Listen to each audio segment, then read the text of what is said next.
vprašanjih morale smo na področju, ki ni kvantitativno merljivo.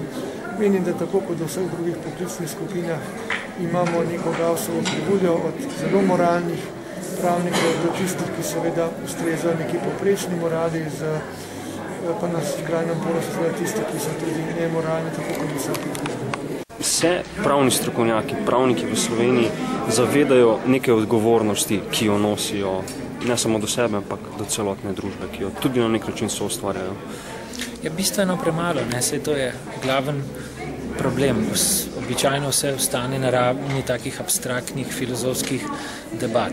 To, da se jo premalo zavedajo, lahko opazujemo vsakodnevno na različnih koncih.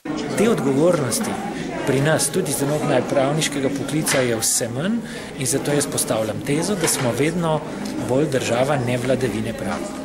Vsak lahko odgovori zase. Torej, jaz se še kako zavedam svoje odgovornosti, zato trdno in upam, da tudi strokovno delam. Vedno se zavzemam za pravičnost, za spoštovanje človekovih pravic, za iskanje resnice, torej tudi, ko dobimo pobudnikovo prošnjo, preverimo tudi na drugi strani, kako je zadeva. Ne moram pa seveda odgovarjati za nikogar drugega, ker človek odgovarja sam zase. Če me sprašujete skupinsko, težko odgovorim, če se vsi v mojem poklicu tega zavedajo. Jaz se zavedam. V svojem poklicu, akademskem, na pravni fakulteti, zmeraj z veliko odgovornostjo. Grem v vsak nov letnik, ni mi zdaj po 10-12 letih dela na fakulteti postalo dolg časa, pa da bi rekla, zdaj pa že ponavljam te in te generacije, ni več pomembno, so mi zmeraj pomembne. Nekateri ja, nekateri ne.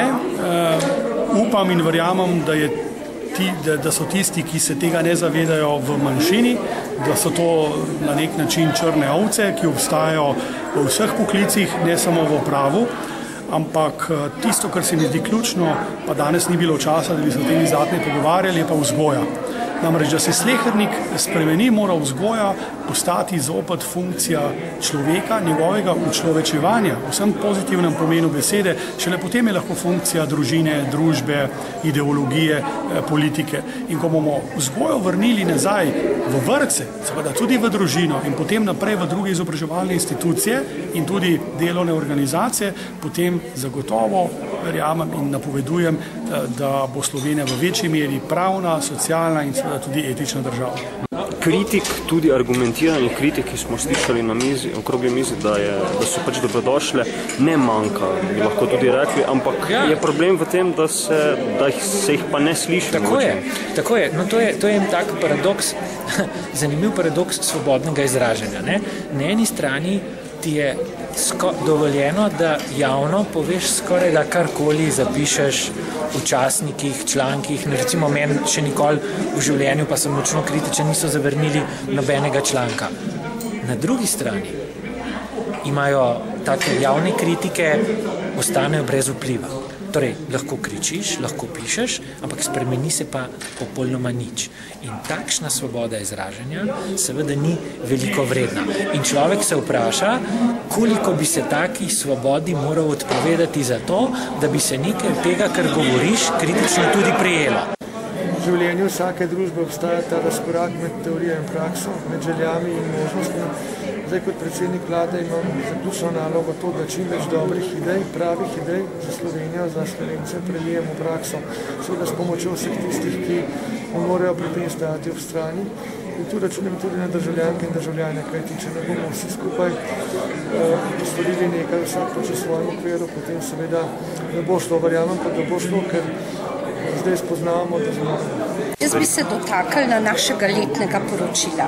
Vsako leto posvetimo kar del prostora v tem poročilu pravosodju.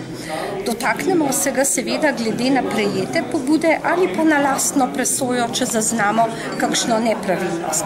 Tako da je pravosodje v širšem smislu vsako leto deležno tudi kritik, seveda konstruktivnih. Ugotavljamo predvsem, ali je dolgotrajnost sodnih postopkov, kam to pelje, opozarjamo na predolgotrajne postopke, kjer so izvedenci, kjer so otroci, na probleme izvršiteljev, na probleme, ki nastanejo tudi v samem postopku in ga podaljšujejo. Dotaknemo se sodb Evropskega sodišča in plačevanja odškodnin, tako da varuh temeljito opravi svoje delo in naša priporočila za boljše delo pravosodja, torej konstruktivno smo k temu prispevali, so bila v Državnem zboru v celoti sprejeta. Mogoče se vsaj v delu družbe ali pa pri delu državljanov pojavlja občutek, da pravna država v Sloveniji ne deluje, da je odpovedala.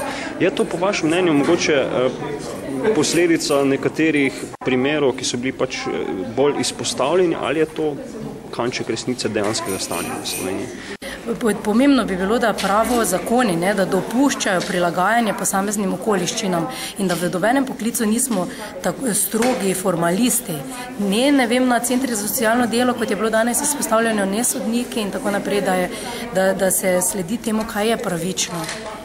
Vedeti morate, da je v sodnih postopkih vsaj polovica ljudi nezadovoljna po definiciji same zadeve.